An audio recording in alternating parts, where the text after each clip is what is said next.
అంటే ఇక్కడ ఒకటి ఎస్ అలాంటి త్యాగాలు ఎస్ యా కృష్ణవేణి గారు ఎస్ సరే. ఎస్ కృష్ణవేణి గారు ఇక్కడ ఒక విషయం ఏంటంటే గతంలో కూడా పవన్ కళ్యాణ్ గారు అక్కడ పోటీ చేసిన సందర్భంలో పిఠాపురం వర్మ అంటే గెలిచిన తర్వాత పిఠాపురం వర్మని కూడా ఆయన అభినందించడం కావచ్చు, కృతజ్ఞతలు చెప్పడం కావచ్చు.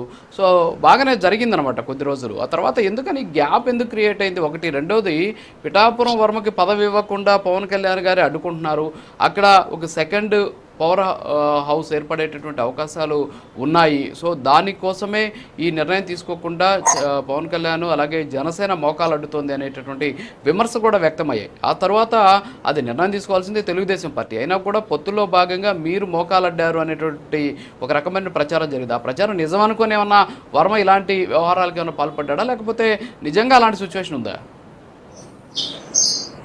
సార్ అలాంటి ఇవన్నీ ఒక అపోహలు మాత్రమే. ఎందుకంటే వర్మ గారు అంటే పవన్ కళ్యాణ్ గారికి ఒక ఉదాసీనమైనటువంటి గుణం ఉంటుంది సార్. ఎవరు కనీసం కార్యకర్త త్యాగం చేసి అక్కడ పని చేసినా సరే కానీ ఇంకా బెటర్ పొజిషన్ లో మనం పెట్టాలని చూస్తూ ఉంటారు. వర్మ గారి విషయంలో కూడా మా జనసేన పార్టీ అధినేత నుంచి ఎటువంటి ఇబ్బంది లేదు సార్. ఆయన అయితే బెటర్ పొజిషన్ లోనే పెట్టాలి. కాబట్టి కాకపోతే టీడీపీ అధిష్టానం ఆయనకి అవకాశం కల్పించాలి కానీ జనసేన నుంచి ఎటువంటి ఇబ్బంది అయితే మాత్రం లేదు. అంటే కొన్ని అపోహలు సృష్టించడంలో కూడా వైసీపీ బాగా దిట్టగా పనిచేస్తుంది కాబట్టి వర్మ గారి వర్గీయులను కూడా రెచ్చగొట్టే విధంగా మాట్లాడటం.